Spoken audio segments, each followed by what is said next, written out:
So I'm going to record this call because some of you could not join, and I want all of you to be able to benefit from this webinar. There was a clash with another call, so that was not intended, and I'm going to record this call for those of you who cannot make it. So again, today this webinar is about a new tool, the Nutrition in Emergencies IYCF-E checklist, and we also added to the agenda COVID-19 and IYCF-E. So here's, I hope you can all see my screen. Here's the outline for today's call. We're going to first talk about COVID-19 and IYCF programming. There was a technical brief that just came out this morning that I will be presenting to you the key recommendations, and it's also available for you to download from this presentation. And if you cannot access it, I will also share it just after this presentation with all of you.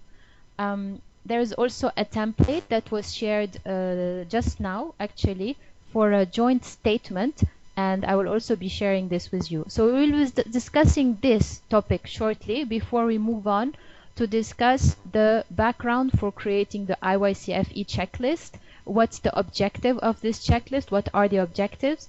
To present the checklist to you, to present also the different ways to use it, and to discuss the interest that you have in piloting its use in your country.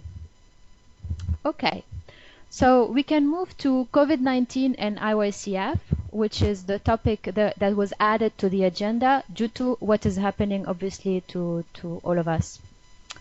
So there is a technical brief that was released this morning, and that was shared with hopefully all of you, and I will also share it later on. I attached it also to the calendar invite of this call.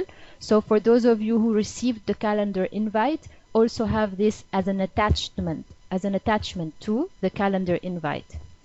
Okay, so I wanted to present to you briefly what this document says, so that so that you can have an overview. Of course, you all will have to go back and read what it says. So, based on the low risk that COVID-19 infection poses to infants, and the current evidence that the COVID-19 virus is not present in breast milk, and the critical importance of breastfeeding in protecting infants against all infections, WHO and UNICEF advocate continuing to breastfeed regardless of maternal COVID-19 status.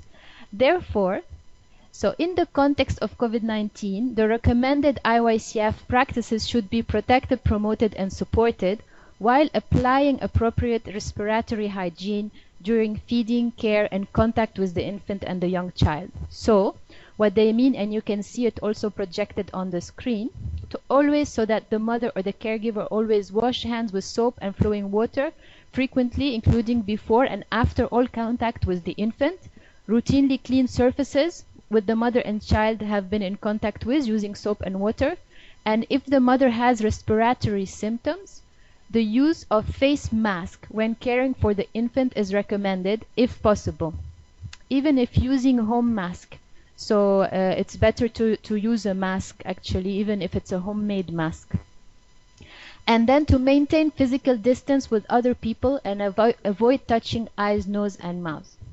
So here I see that they say that it's recommended, the recommended IYCF practices should be continued. And of course all of you know what those are. So basically, just very briefly, it's early initiation of breastfeeding, putting the baby to the breast within 1 hour of birth, exclusive breastfeeding for the first 6 months, so no food or liquid other than breast milk, and introduction of safe and nutritionally adequate complementary food from 6 months of age, and continued breastfeeding for 2 years and beyond. So so this is partly what the recommendations are, and specifically I want to encourage everyone to, this is what WHO and UNICEF recommends, and specifically I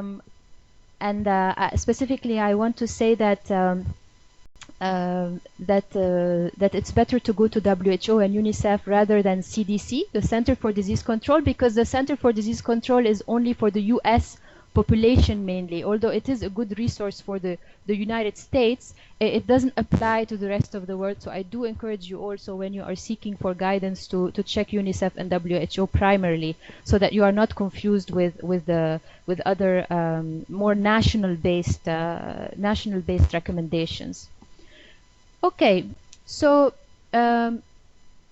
also it says in the brief that in situations when severe illness in a mother with COVID-19 or other health complication prevents her from caring for her infants or prevents her from continuing direct breastfeeding, mothers should be encouraged and supported to express milk and safely provide breast milk to the infant while applying the recommended hygiene measures.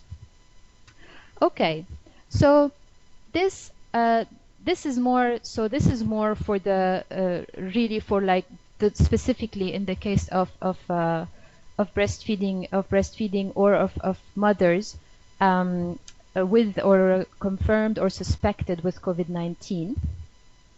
But also the technical brief gives general key recommendations that looks more at programming in general. So it says that the 6 recommendations are mainly that programs and services have to protect, promote, and support optimal breastfeeding, early and exclusive and age-appropriate and safe complementary foods and feeding practices should remain a critical component of the programming and response for young children in the context of COVID-19. The second recommendation is that mothers with suspected or confirmed COVID-19 and isolated at home should be advised to continue recommended feeding practices with necessary hygiene precautions during feeding. So alignment and coordination in the mitigation plan across nutrition, health, food security, and livelihood, agriculture, WASH, social protection, and mental health to focus on reaching infants and young children in the COVID-19 context. So aligning mitigation measures. Okay, so I do encourage you to read the technical brief. It does have key recommendations, but below those key recommendations, it does go into details, and I think it's important that you get familiar with it. I'm only outlining here some of the summaries so that you can have quickly the grasp of what you need to know. Obviously, the full adherence to the International Code of Marketing of Breast Milk Substitute and the subsequent WHO resolution associated on ending the inappropriate promotion of food for infant and young children should also be adhered to. And of course, all donations, marketing, and promotion of unhealthy foods should not be sought or accepted. So all donations should not be accepted. So this is mainly what the technical, in summary, what the technical brief says. And also I do encourage the technical groups, working groups, to read it and to inform the clusters accordingly. And all of you, if you have also the time to read it, you should also, I encourage you to read it.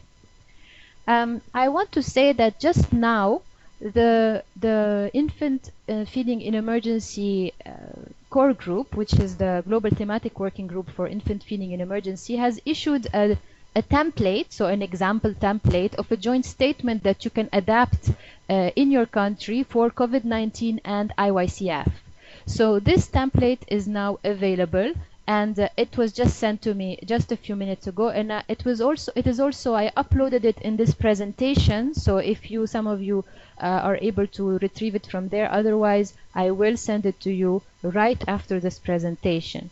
The template basically is for you to agree with all the cluster or sector partners to sign it and to issue it as a template for your country. Of course, you can adapt it, but mainly the COVID-19 messages that are in line with UNICEF and WHO are there. Okay, so this was in part the agenda item that is added specifically for this call on COVID-19 and nutrition. There will be a Tech RRT call on the 6th of April, that is fully dedicated, only dedicated to COVID-19 and IYCF. So I do encourage those of you who want more information to go to that call. There is also a call on COVID-19 specifically from the Global Nutrition Cluster Coordination Team on Thursday, so in 2 days. So if you have not received an invite for any of those calls, please write me and I'll transfer to you the invite, because you are invited to all of those calls. So before I move on to the next agenda item, which is more about the IYCF-E checklist, I want to open it up for discussion. Do you have any questions? Of course, the template and the technical brief I will share with you after the call, for those of you who haven't received them. But do you have any questions in relation to what I have just shared? Yeah, this is Isaac. Good afternoon. Yes, good afternoon, Isaac. I just want to ask you one quick question in relation to a situation in where maybe a mother who may be having COVID-19 may die, and maybe of course the guidance in terms of the feeding on that. I understand of course there is guidance in terms of for non-breastfeeding infant. I think it's also good maybe to reflect it in this kind of brief. And the second point is that, okay, look, if it happens that maybe the mother is very seriously sick and maybe may not be healthier, or maybe posing some sort of risk for her to continue breastfeeding the infant, assuming of course that maybe the mother is the one who is sick. I think it's also good maybe to give some kind of guidance there, whether there is an isolation or not. That's my 2 points which I wanted to raise. Thank you very much. Okay. Hi, Erla, this is mine. Just to add to Isaac on the same point before you respond, it might be helpful. So just to add, in a context like where exclusive breastfeeding or continued breastfeeding is lower, so in early introduction of different foods are very frequent. They introduce foods at 3 months, month 4, without caring, despite continued guidance and counseling provided. In the event of corona outbreak and all this panic and rumor, it also will hit the mother in occasions, and if family pressure might increase to cease breastfeeding just to protect the kid. So on top of the scenario that Isaac presented, if we have events that mothers are not willing to continue, despite all these counselings and all, and also given the fact that the families might not have adequate respiratory hygiene materials and all everywhere. So in those kind of cases, what could be best done, or what kind of preparedness could be taken ahead to tackle that situations? Thank you. Okay, thank you. This is well noted, Isaac, for specifically when a mother dies and or she is so ill that she cannot be breastfeeding. And I noted also from Maine that in the event where also there is no respiratory hygiene material, there's family pressure, and there is potentially no proper hygiene material as well. So this also would require additional guidance. Is that what you said, Maine? Yes, that's what I'm saying. So if those pressures and absence of these proper hygiene materials lead cessation of breastfeeding, what can be done for those infants, especially the early infants? Okay, that's well noted. And indeed, the guidance doesn't go in those different scenarios. And I noted down to request additional guidance that is a consensus-built guidance, because obviously I can provide my input, but this is not what we are looking for here. We're looking for a more consensus guidance from the global experts. Yes, so I mean, I don't know if there is availability of artificial feeding that is appropriate in your context, but I think this will only be applicable to the case of an orphan or a mother who's severely ill, but may not be applicable to other circumstances where families start reacting and saying we don't want to continue breastfeeding. So this is, I don't know, this is something that I will have to take back to the IFE core group for additional recommendations from their end. Okay. Is that okay, Main and Isaac? That's perfectly fine, Yara. We'll be looking forward to further guidance. Okay, great. That's fine. That's fine. Yara, thank you very much. Okay. And maybe any tentative time frame for such kind of feedback, when we be looking, forward to have it? Yes, so Over. basically, yes, thank you for that question, Isaac. So basically, this guidance, the technical brief that was just issued this morning, is meant to be updated every 10 days. So, so all the questions and all the different reflections would need to go into the next one. So this one is supposed to also be updated in the next 10 days, but this might be long for you. So I will attempt to get answers in the next 3 to 4 days maximum from the group.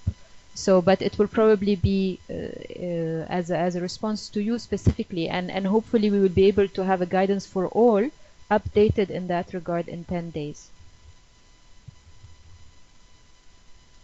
Is that okay? Very perfect. Thank you very much, Yara. Appreciate it.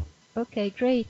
I see that we are many on this call. That's excellent. Do you others have other questions, other concerns?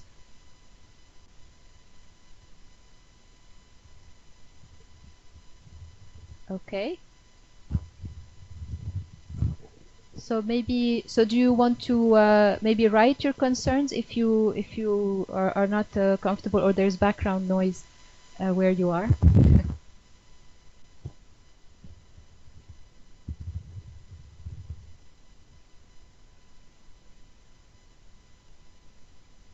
Okay. So should I continue?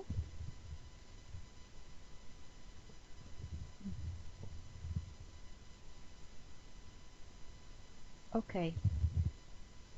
I see. Jean, is someone sending me a message? Let me see. Okay, that's a very good point about translation to French. I got a separate message on that. I will also raise it to the appropriate channels.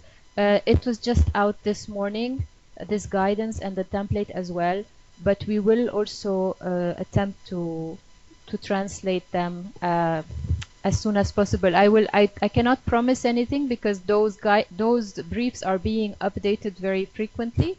But I will raise this, that translation is very needed, and we will try to address this as soon as possible. For the time being, they are only available in English. Okay.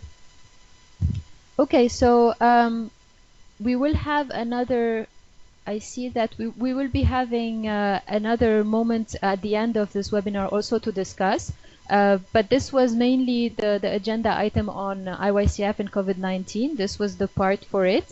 And the rest of the call was more about the IYCF-E checklist that is also attached to the calendar invite that was sent to you and is also available here to be downloaded through this presentation. And I will also be sending it to you later after this call. So I want to give you the background. If that's okay with you, we'll be moving on to talking about the checklist for the rest of the call. But of course, during the discussion, if you have any other question on COVID-19, so you can also stay on and ask at the end. So basically, the IYCF-E checklist that was shared with you was created. There was a background to it because there was a need to understand, to assess how the collective in a country is implementing nutrition in emergencies interventions. So there are of course individual agencies doing their own evaluations of their own work, but collectively the service delivery part of the response was never really reviewed in a standardized or systematic way. So maybe different countries or different clusters have certain ways of trying to understand what is happening in the service delivery front, but we never had any standard way to review in a more comprehensive way. So That was when Josephine Ipe, who was the cluster coordinator last year, had requested that we put together a checklist in the GNCCT team that kind of looks over the different nutrition in emergency themes, which are IYCF-E, acute malnutrition management, nutrition information systems, including assessment, surveillance, and micronutrients. So basically, this IYCF-E checklist is the first part that is a sort of a checklist to self-assess how the IYCF-E part of the collective response is doing. And so it took some time because it was reviewed also by the IFE core group, and some of you have reviewed it. And although it is not entirely like perfect, we thought we'll have to send it out and see what you think about it, and potentially see if you can also start using it and tell us what you think. So this is a little bit the background on the checklist. The checklist objective is basically to have each nutrition country cluster review and reflect on the service delivery aspect of the nutrition in emergency response. So the idea is to have different checklists divided by themes, and the first checklist that is out now is the IYCF-E one. So as I mentioned, there are 4 parts to this checklist, and we will be only discussing the first part that was also sent to you, and the first part is on IYCF-E. So under each theme, each checklist is basically a set of questions that are asked on the left column that can prompt reflections, and there are elements of the answers and examples of other countries on the right-hand column. We will look through the checklist in a few minutes. Now I will open it up after I finish this presentation. Here we are. And basically the idea of the checklist is that, well, this is ideally, is that it is used once a year in a country, so that the nutrition cluster coordination country team or any in-country nutrition in emergency mechanism, so whichever way it is called, it is used to self-assess. So you in your country, you self-assess how is the quality of the service delivery, specifically for IYCF-E. Now that we have this checklist, the others are in progress, are being created as we're speaking, so they are not ready yet. Ideally, it would be the technical working group that goes over the checklist and does the self-assessment and presents it back to the cluster or the partners as a whole, and a discussion happens with the collective, and an action plan is put together to address some of the gaps. So this was the initial idea for the countries to use this checklist. Okay, so this is where you can find the checklist online. However, I also sent it to you, and I'm gonna project it for you so that we go over a few. I'm not gonna go over all of it because it's a little long, but I just want to give the structure of the checklist so that you are all aware. You don't have to go through this on your own. Okay, this is for later. So I will just give me a minute. I will be sharing it with you.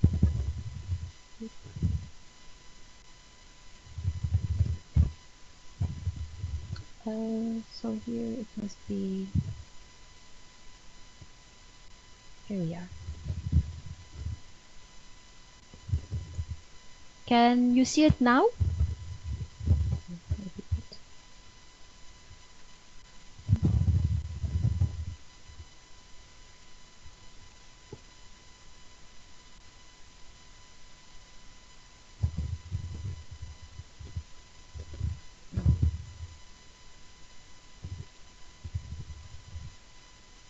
Sorry for that.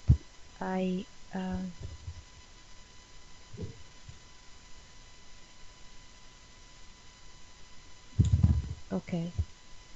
Sorry for that. I will have to go back and here it is. Okay. Can you see it now?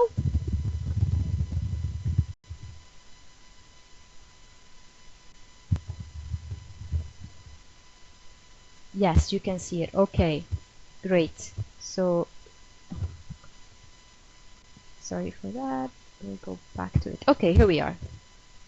Okay, so this is what the checklist looks like. Basically, it's meant to, there are questions on the left-hand side, and they are divided into before the emergency, during the emergency, and after the emergency. And I know that this is not what happens in most contexts, so there is no very clear cut when is it before the emergency, when is it during, and when is it after, because a lot of countries have chronic or repeated emergencies. But this is just an attempt to support some preparedness actions before the emergencies, or in countries where there is no emergency, basically.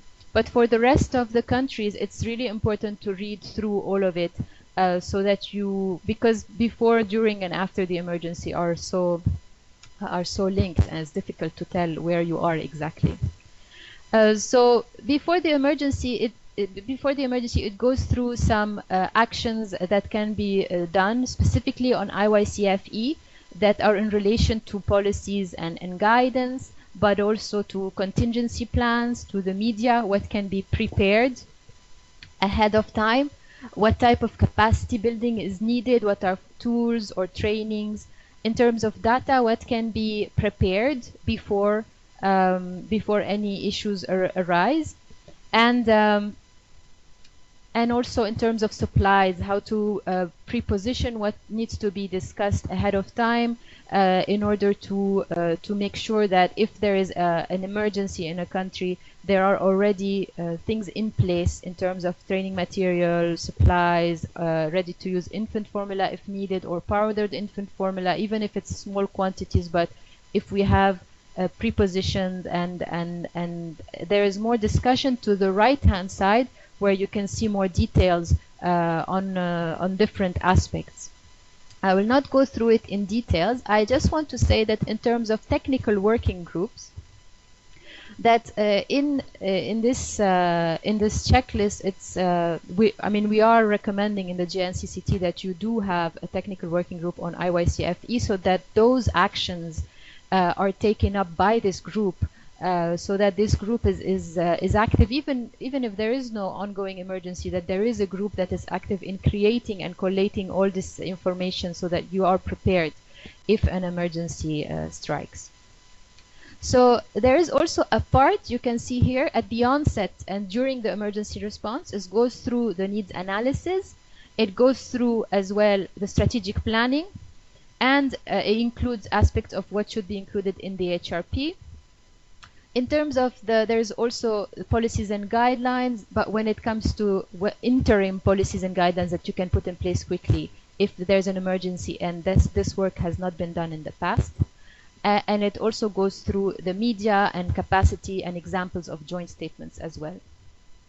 So supplies as well, there is also a part on supplies. And finally, you have a part on after the emergency, which is somewhat shorter, but to ensure sustainability and the continuity. Okay. All right. Maybe I will stop sharing this. Okay. Sharing this. Okay.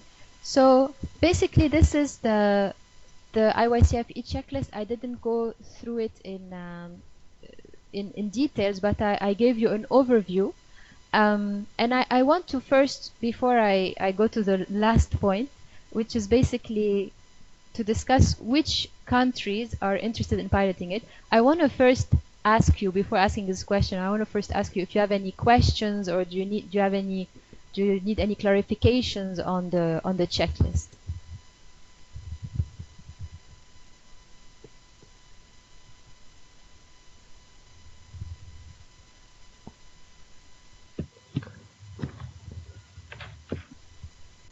Can you still hear me, all of you?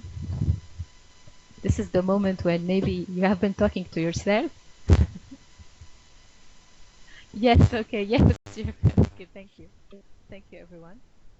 Okay, so please don't be shy. Main, do I see you want to say Yes, something? no, I think it's clear. I think we had a bit of confusion about how to roll out or implement or review these response quality at country level. So now I think you cleared it very clearly that it has to be the technical working group, potentially with some of the technical partners who are working significantly in IYCF, including also subclusters. So I think that clarifies our confusion at our level. Thanks. Okay, great. Thank you, Main, But for if you that. can, but also if you can clarify, when you say piloting, it's like, is it like which country would be interested to assess the current response quality? Yes, so that's a very good question. Thank you, Main. So basically, this checklist. This is the first time we do a checklist that is similar. So it's not how to say. So I don't know if it's complete, if as we are implementing it, or as a country, as a technical working group is going through it, they might say, oh, we have missed this part, or we have missed this part.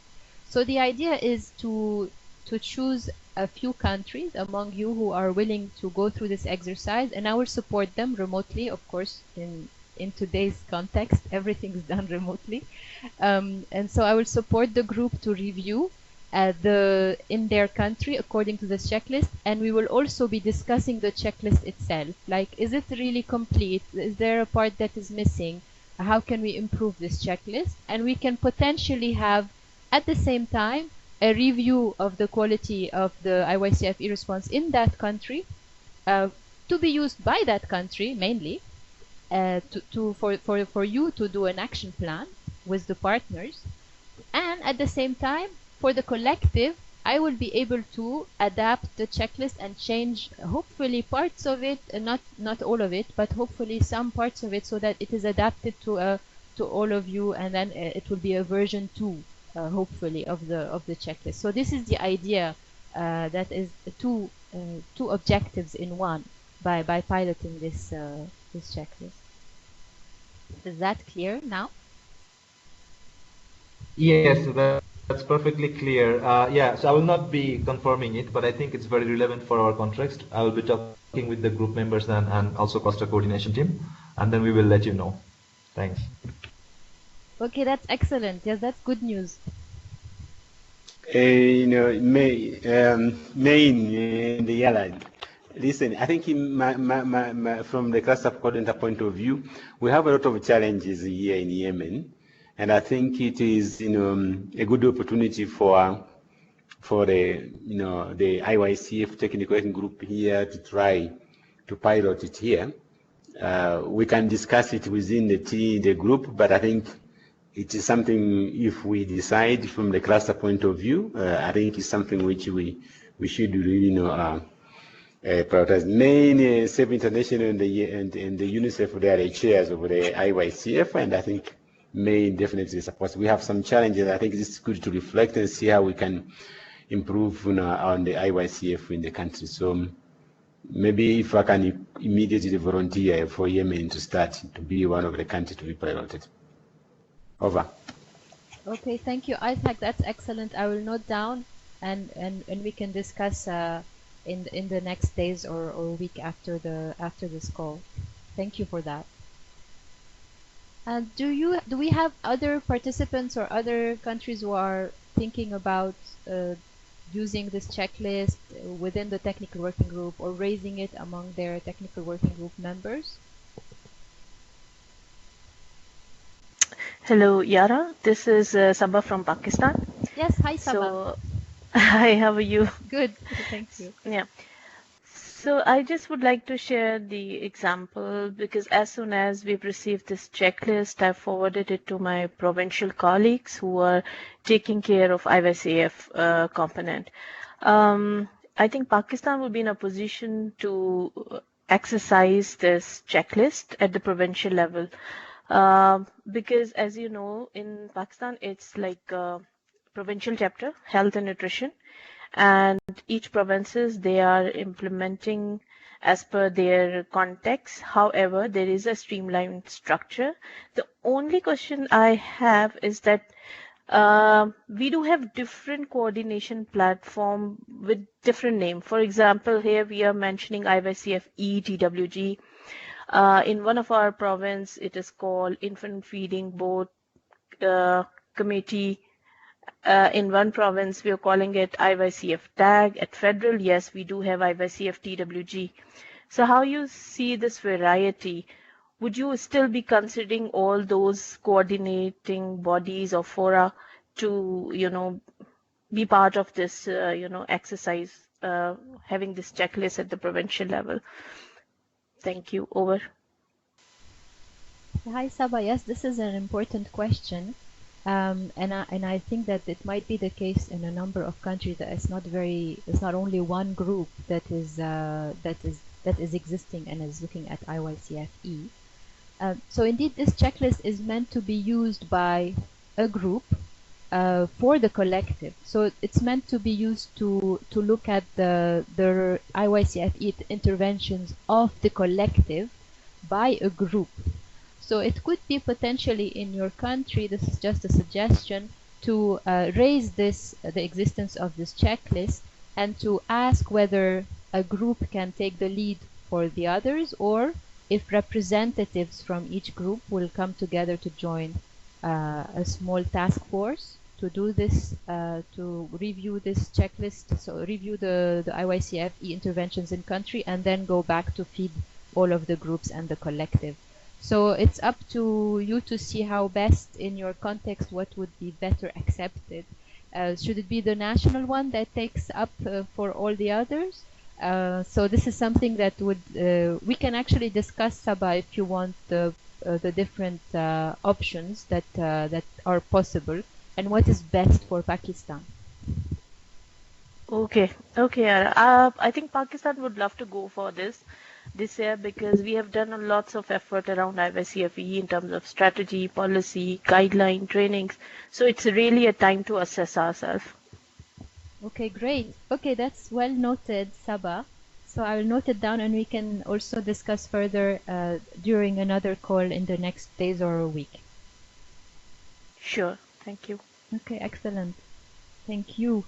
Okay, do we have other participants who would be interested or just thinking about it? Or do you have any questions or clarifications on everything that was said during this webinar?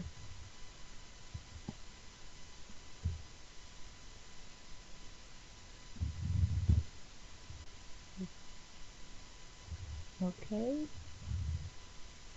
You can also write if you feel maybe that we are many. We are 43. Hello, Yara. It's Sabah again. Just one question. Yes.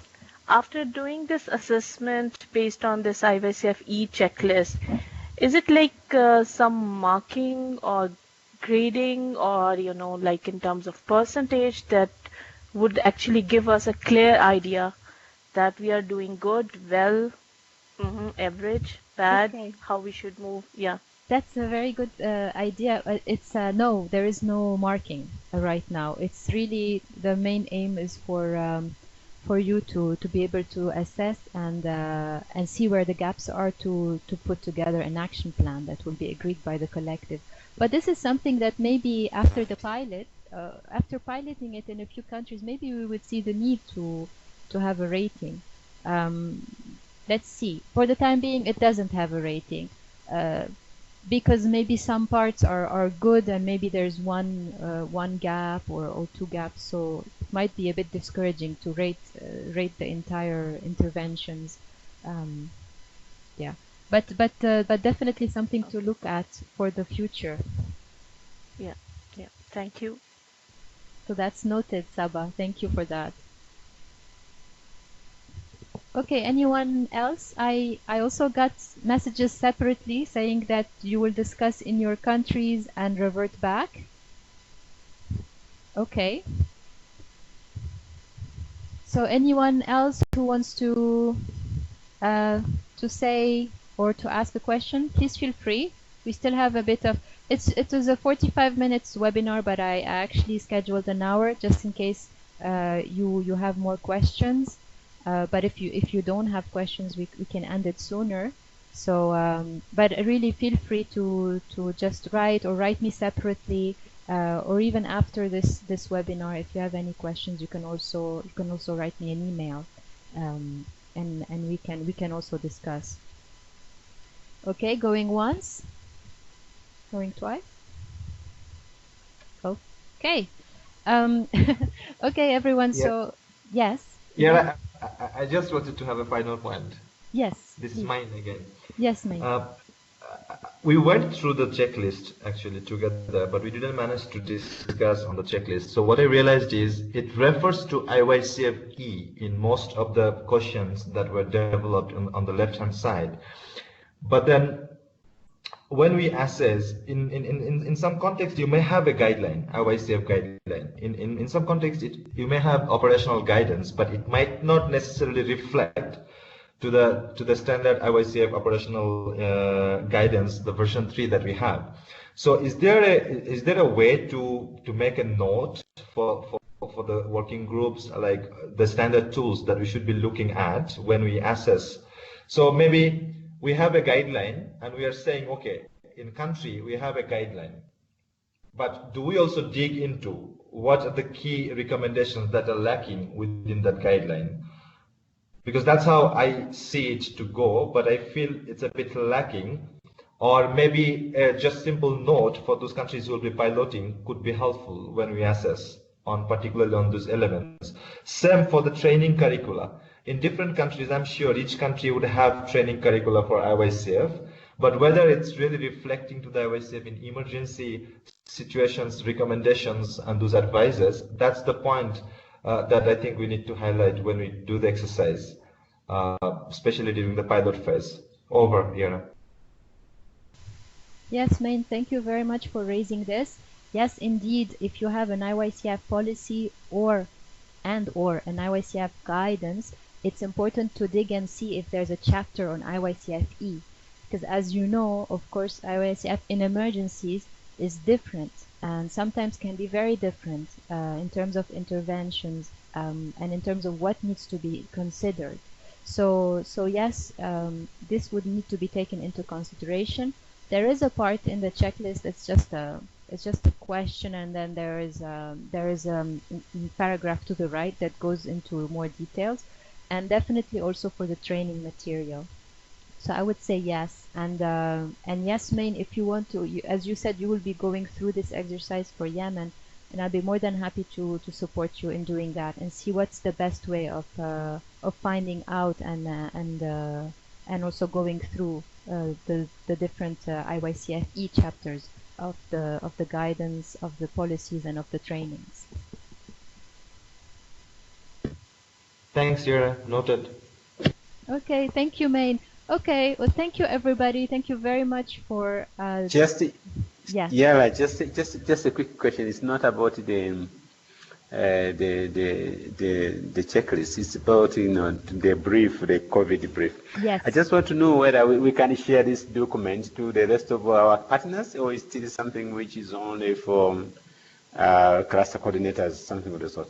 No, it's for everyone. Please share as widely as possible. Yes, the GNC logo has been missed, so we still had the old one, but that's not a big deal. I think the content is what's important. So you can share it with all of the partners, all of you, and I will also share with you the IYCF-E joint statement template so that you can start using it, customizing it, and issuing it at your country level.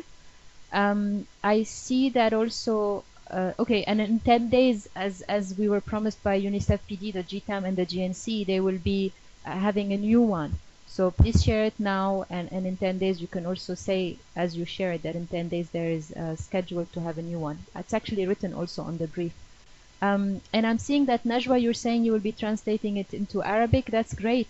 So if you can share it back with me, and we can share it with the IFE core group, and for them also to maybe look at it at a final time, and then we can share with other countries. Definitely, that would be very helpful if this is easy for you. Thank you. Any other questions on COVID-19? Yes, maybe, Isaac? Yeah. the last question related to that. The statement is only for countries where we have, COVID already, or can also apply. For example, in Yemen, as of now, we don't have. There is no any case which have been informally, confirmed, and of course, informed. But of course, the worry and the fear, loom are always around. So just to give us a kind of guidance on that, is the statement only for countries where COVID is already, With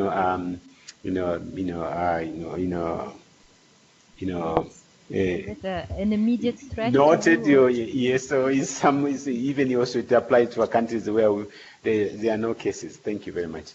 That's a very good point, Isaac. I don't know if I think I would encourage you all to join the Thursday call, which is 11 a.m.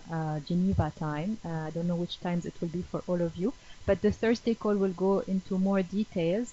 I know that I know that we have a fear that maybe weak health systems are not detecting in certain countries, and that the threat is there, but is not. We are not sure actually how much certain countries would be able to determine that the threat is there or not. I think what I can do at this point is to encourage you to join the call in 2 days, because we will also be having Stefano Antene and the rest of the Global Nutrition Cluster coordination team, and we will also be sharing additional guidance with all of you on terms of coordination, in terms of creating task force, etc. And then all of your questions in relation more to coordination and what needs to be done in certain contexts as well can be asked there. So I'm sorry, Isaac, if I don't have an answer right now, but just to encourage you to join the call in a couple of days.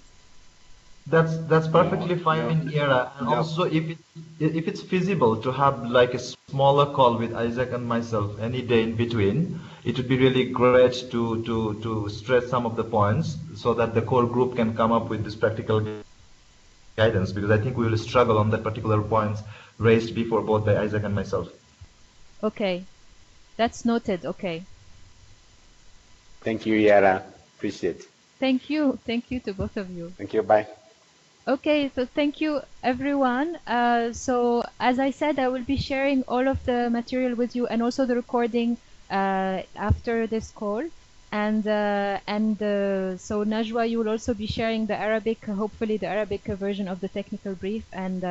And so I also, last but not least, I also encourage you to join our call on Thursday for more information on COVID-19 in general. So thank you and have a good morning, afternoon, evening. Thanks a lot, Yara. Thanks, everyone. Bye-bye. Thank you. Bye. Bye. Thank you, Najwa. Bye-bye. Thank you. Bye. Thank you. Thank you, Yara. Bye. Bye. Bye.